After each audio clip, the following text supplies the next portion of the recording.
ఢిల్లీలో జరుగుతున్న renewable energy global investors meet లో ప్రధాని నరేంద్ర మోడీ మాట్లాడుతున్నారు. లైవ్ లో చూద్దాం. करने के प्रयास हो रहे हैं,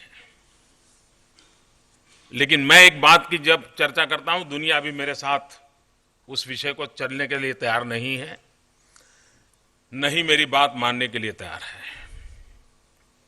मैं हमेशा कहता हूं कि हम क्लाइमेट की इतनी सारी चर्चा करते हैं, लेकिन हम कार्बन एमिशन का क्या होगा क्या नहीं होगा इस पर तो बहुत बड़े लंबे लंबे सेमिनार करते हैं, लेकिन ये हमारी अपनी लाइफस्टाइल का क्या है उस पर चर्चा करने के लिए कोई तैयार नहीं है।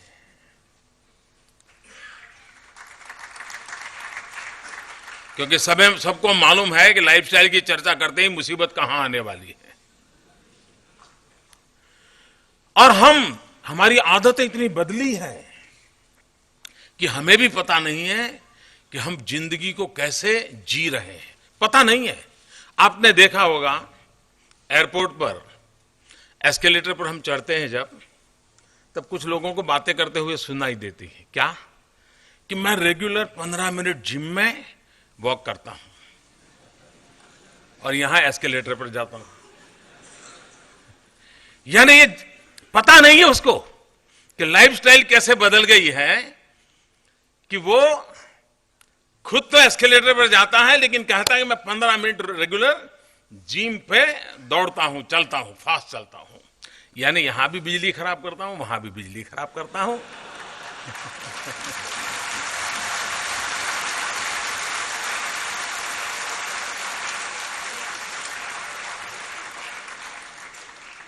मैं किसी की आलोचना नहीं करता हूं, क्योंकि मैं भी एस्केलेटर पर जाता हूं।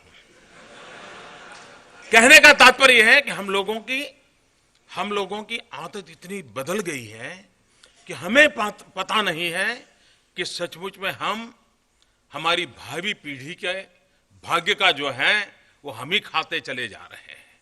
और ऐसे कैसे मां बाप हो सकते हैं जो बच्चों का खा जाए? हम अपनी भावी पीढ़ियों का खा रहे हैं। कोई मां बाप ऐसा नहीं होगा जो अपने बच्चों को कर्जदार देखना चाहता है। हर मां बाप चाहते हैं बच्चों के लिए कुछ विरासत छोड़ करके जाए। क्या हम हमारी भावी पीढ़ी के लिए ये बर्बाद विश्व देना चाहते हैं, बर्बाद पृथ्वी देना चाहते हैं? हम उसको खुली हवा में जीने का अधिकार भी नहीं देना चाहते क्या? हमारी भावी पीढ़ी के अधिकारों की रक्षा करना कि हमारा दायित्व तो नहीं है? और इसलिए हमने अपने जीवन शैली में भी बदलाव लाना जरूरी है। और इसलिए जब क्लाइमेट के इश्यू को एड्रेस करते हैं तो व्यक्ति से शुरू कर करके ब्रह्मांड तक की चर्चा होनी चाहिए। हो रहा है, ब्रह्मांड से शुरू हो रहा है और व्यक्ति तक आने को कोई तैयार नहीं है।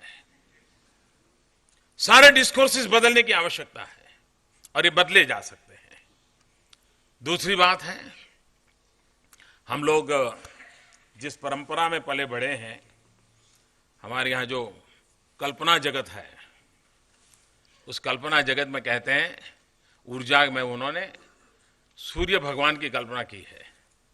और सूर्य 7 घोड़ों का रथ होता है, सूर्य भगवान का। ऊर्जा की कल्पना ये की गई है।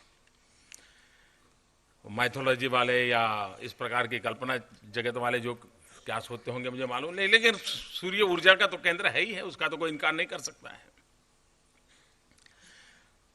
आज के युग में मैं देख रहा हूं वो 7 घोड़े कौन से होने चाहिए। हमारा जो ये सूर्य का घोड़ा है, ऊर्जा का घोड़ा है, वो कौन से 7 घोड़े उसको चलाए? अब तक हमको आदत है थर्मल की, एक घोड़ा, दूसरी है गैस की, तीसरी हाइड्रो की, चौथी है न्यूक्लियर करके। इसके आसपास तो थोड़ा बहुत हम चल रहे हैं, लेकिन हम 3 और घोड़े भी लगाने की जरूरत है, सोलार, विंड एंड बायोमास, जो हमारी पहुंच में है। और इसलिए इन 7 घोड़ों से ये हमारा ऊर्जा का रथ कैसे आगे बढ़े, उसको लेकर के हम चलना चाहते हैं। मैंने एक दिशा में प्रयास शुरू किया है। दुनिया में 50 से अधिक देश ऐसे हैं कि जिनके पास सोलर रेडिएशंस में ईश्वर की कृपा रही है उन देशों पर।